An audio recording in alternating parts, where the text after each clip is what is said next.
महापालिकेची परिस्थिती खूप काही चांगली नाही. आमच्या नवनियुक्त महापौरताई खूप प्रयत्न करत आहे, मेहनत घेत आहे, त्यांनी शिस्त लावण्याचा प्रयत्न करत आहे. मात्र कुठेतरी आमची आर्थिक शिस्त त्या ठिकाणी बिघडत होती. भूसंपादन म्हणजे संपूर्ण विषय जर आपला आपण हिशोब केला, टॅली केला तर 450 कोटी रुपये म्हणजे या ठिकाणी द्यावं लागतं अशी परिस्थिती महानगरपालिकेची आहे.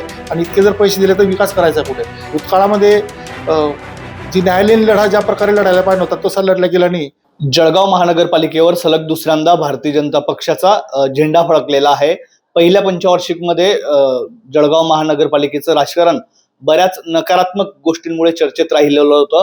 गोलानी मार्केटच्या गाळ्यांचा प्रश्न असेल, खुल्या भूखंडांचा प्रश्न असेल, तसेच महापालिकेवर असलेला कर्जाचा डोंगर, यामुळे नेहमीच महापालिकेच्या कारभारावर प्रश्नचिन्ह निर्माण होत होतं. मात्र यावेळी सत्ता स्थापन झाल्यानंतर तत्काळ बड्या मुद्दे जे आहेत ते समोर आलेले आहेत. मोठ्या गोष्टी मार्गी लागत असतानाचं चित्र आहे. त्यातलाच एक महत्वाचा मुद्दा म्हणजे अटलांटाचं प्रकरण. अटलांटा भ्रष्टाचार प्रकरणाला यावेळी वाचा फोडलेली आहे. तसेच या प्रकरणी थेट मुख्यमंत्र्यांनी दखल देत गुन्हा दाखल केलेला आहे. त्यामुळे एक नाव जळगाव महानगरपालिकेच्या राजकारणात आणि जळगाव शहराच्या राजकारणात चर्चेत आलं आहे. ते म्हणजे मंत्री गिरीश महाजन यांचे स्वीय सहाय्यक अरविंद देशमुख यांचं. अरविंद देशमुख यांनी महापौरांसह तसेच इतर सहकाऱ्यांना सोबत घेत या प्रकरणांमध्ये पुढाकार घेऊन या प्रकरणामध्ये गुन्हा दाखल होण्यासाठी महत्वाची भूमिका पार पडली आहे. तसेच खुल्या भूखंडाच्या प्रश्नावर देखील त्यांनी पुढाकार घेतल्याचं चित्र आहे. आपल्यासोबत स्वतः अरविंद देशमुख आहेत. आपण त्यांच्याशी चर्चा करणार आहोत. दादा, एका मोठ्या प्रकरणाला तुम्ही हात घातलेला आहे आणि हे प्रकरण तडीस लावताना आपल्याला दिसत आहे. गुन्हा दाखल झाला आहे, काय सांगा? अटलांटा या कंपनीने 1997 साली जळगाव शहरामध्ये या ठिकाणी त्यांनी विविध विकास कामाकरता त्यांनी टेंडर भरलेलं होतं आणि त्यामध्ये रस्त्याचे डांबरीकरण असेल, पेवर ब्लॉक असेल, अशी विविध कामाचं टेंडर त्यांनी घेतलेलं होतं. आणि त्यापुढे त्यांना मोबिलायझेशन ॲडव्हान्स त्यांना काही रक्कम दिली गेली होती. आणि वेळोवेळी ते कामाचा त्या ठिकाणी मूल्यांकन होत असताना संपूर्ण ते कंपनी परत गेल्यानंतर सुद्धा त्यांच्याकडे 4,89,00,000 रुपयाची येणे त्या ठिकाणी बाकी होतं. आणि RBIच्या नियमाप्रमाणेच हिशोब जेव्हा केला तर त्यावेळेस ही रक्कम जी आहे ती 42,60,76,000 अशी काही रक्कम त्या ठिकाणी त्यांच्याकडे निघत होती. आणि आम्ही त्यांना त्या संदर्भामध्ये वेळोवेळी त्यांना मागणी केली. त्यावेळेस त्यांना नोटिसा दिल्या गेल्यात. मात्र एकीकडे हे असताना दुसरीकडे त्यांनी उलट 11 कोटी जे विमानतळाचं एक वेगळं टेंडर होतं, वेगळं प्रकरण होतं, त्याच्यामध्ये महानगरपालिकेकडे त्यांनी 11 कोटीची मागणी केली होती. आणि त्यांनी कायद्याची इतकी मजबूत तटबंदी त्या ठिकाणी केली की जेणेकरून महानगरपालिकेला काही करता आलं नाही. आणि त्यांनी 11 कोटी रुपये त्यांना देण्याचा म्हणजे त्यांना चेक जमा करून त्यांनी याच्यामध्ये घेतलेला कोर्टामध्ये. आणि नाईलाजाने कोर्टामध्ये महानगरपालिकेला त्या ठिकाणी चेक जमा करावा लागला. हे पैसे जे आहेत ते जळगावच्या जनतेचे, कष्टाचे, घामाचे, ज्या लोकांनी हे पैसे त्यांना दिलेले आहेत. आणि खरं म्हणजे त्या ठिकाणी एकीकडे त्यांनी कायदेशीर तटबंदी मजबूत करून 11 कोटी रुपये त्यांनी त्यांच्या खात्यात वर्ग करून घेतले. मात्र दुसरीकडे 4,89,00,000 रुपये जे त्यांच्याकडे बाकी होते त्याच्याकडे सोयीस्करपणे दुर्लक्ष केल्या गेलं.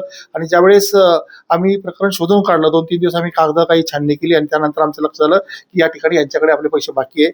आणि आम्ही त्यानंतर त्यांना त्यांच्याशी बोलणी करायचा प्रयत्न केला, पण त्यांनी आमची कुठल्याही प्रकारची त्या ठिकाणी बाजू मांडली नाही. महापौर असतील, आमचे काही पदाधिकारी असतील, आमचे दिलीप पोकळे असतील, आम्ही स्वतः कोर्टामध्ये जाऊन त्या ठिकाणी 63 अर्जदार म्हणून अर्ज दाखल केला. मात्र कोर्टाने आमचे त्या ठिकाणी ऐकून घेतलं नाही. आणि नाईलाजाने आम्हाला या ठिकाणी गुन्हा दाखल करण्याचा प्रयत्न करावा लागला. शेवटी गुन्हा दाखल होत नव्हता म्हणून माननीय आमदार गिरीश भाऊ महाजन यांच्या माध्यमातून आम्ही मुख्यमंत्री महोदयाकडे गेलो.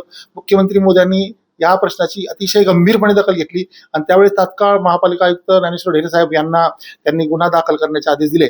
महापालिका प्रशासनाने अतिशय व्यवस्थित जे गुन्हा दाखल करत असताना जे कागद द्यायला पाहिजे होते ती व्यवस्थित प्रॉपर दिली आणि जी रक्कम आहे ती व्यवस्थित त्या ठिकाणी दिली. त्यामुळे एक मजबूत गुन्हा आता अटलांटा या कंपनी विरुद्ध दाखल झालेला आहे. अटलांटाचं जर आपण प्रकरण बघितलं तर हे जुनं प्रकरण आहे. 1997 पासूनचा हा भ्रष्टाचार जो आहे तो समोर आलेला आहे. मात्र या कंपनीची मुजोरी देखील वेळोवेळी समोर आलेली होती. या प्रकरणात लक्ष देण्याचा उद्देश नेमका काय होता? गुन्हा दाखल करताना काय अडचणी आल्या आणि तुम्ही मार्ग कसं काढलं? खरं म्हणजे ज्यावेळेस आता काही भूसंपादनाच्या प्रकरणामध्ये आम्हाला आमचं बँकेचं एक 25 कोटी रुपयाचं अकाउंट सीज त्या ठिकाणी झालं. नंतर लगेच हे 11 कोटी रुपये आम्हाला त्यांनी बँकेत जमा करायला सांगितले. आणि आज आपण पाहतो की महापालिकेची परिस्थिती खूप काही चांगली नाही. आमच्या नवनियुक्त महापौरताई खूप प्रयत्न करत आहे, मेहनत घेत आहे, त्यांनी शिस्त लावण्याचा प्रयत्न करत आहे. मात्र कुठेतरी आमची आर्थिक शिस्त त्या ठिकाणी बिघडत होती आणि इतके पैसे जर त्या ठिकाणी गेले म्हणजे इतकेच नाही, सर्व टोटल भूसंपादन म्हणजे संपूर्ण विषय जर आपला आपण हिशोब केला, टॅली केला तर 450 कोटी रुपये म्हणजे या ठिकाणी द्यावं लागतील अशी परिस्थिती महानगरपालिकेची आहे. आणि इतके जर पैसे दिले तर विकास करायचा कुठे? तसं माननीय नामदार गिरीश भाऊंनी सांगितलं की आपण रस्त्यांकरता 100-150 कोटी रुपये आणू.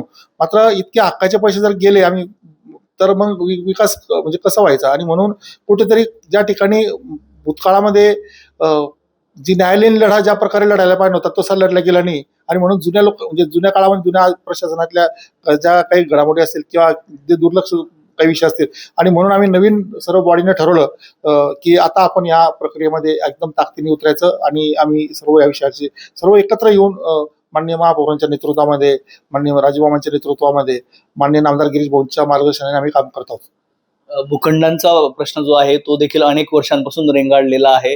मात्र आपण या ठिकाणी आवाज उठवल्यानंतर याच्यामध्ये काहीतरी हालचाली होताना आता दिसून येत आहेत. हा प्रश्न पुन्हा एकदा ऐरणीवर आलेला आहे. आता याची स्थिती काय आहे आणि पुढे तुमची दिशा काय असेल? खरं म्हणजे भूखंडाचा जो विषय आहे, मी ज्यावेळेस महापालिकेला मान्य आयुक्तांना पत्र दिलं की या ठिकाणी जळगाव शहरामध्ये 386 भूखंड जे आहेत ते कोणाकोणाला दिले याची तुम्ही माहिती घ्या. मात्र प्रत्यक्षात ज्यावेळेस आम्ही छानबीन केली तर ते 382 नाही तर 1200 पेक्षा अधिक त्या ठिकाणी भूखंड आहे. आणि असे भूखंड आहेत की ते काही लोकांना माहिती पण नाही की त्यांच्या नावावरती भूखंड आहे, मात्र कोणी दुसरा घेत होते. याच्यामध्ये अतिशय धक्कादायक बा की त्या गोष्टीचा धक्का जेव्हा त्या ठिकाणी बसला की या ठिकाणी इंग्रजी माध्यमांच्या काही शाळा आहेत, Saint Lawrence, Rustomjee, Teresa, Saint Joseph ह्या ज्या शाळा आहेत म्हणजे सेंट जोसेफने तर ₹1 वार्षिक भाडेतत्वावर जागा घेतलेली आहेत. मात्र यावेळेस एक म्हणजे सर्वसामान्य लोक सोडा, ही भावना मी जे मत व्यक्त करतोय ते मत जळगावच्या जनतेने पडताळून पाहायचं आहे. एखादा सर्वसामान्य माणूस त्यांच्याकडे जेव्हा ऍडमिशन घ्यायला जातो त्याचं ऍडमिशन नाही. सर्वसामान्य माणूस सोडा, या ठिकाणी तत्कालीन महापालिका आयुक्त विद्या मॅडम त्यांनी त्यांच्या मुलाला त्यांनी ऍडमिशन दिलं. उपयुक्तांच्या मुलांना ऍडमिशन देत नाही.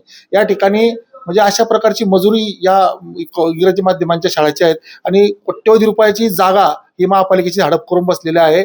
मात्र या ठिकाणी ऍडमिशन द्यायचा म्हणजे खरं म्हणजे या ठिकाणी त्यांचा करार होता, महानगरपालिकेशी करार केला होता की 5% आरक्षण हे महानगरपालिकेतील कर्मचाऱ्यांना मुलांना आम्ही देऊ. मात्र या कराराची कुठल्याही प्रकारे अंमलबजावणी झाली नाही, कोणालाही ऍडमिशन दिलं नाही.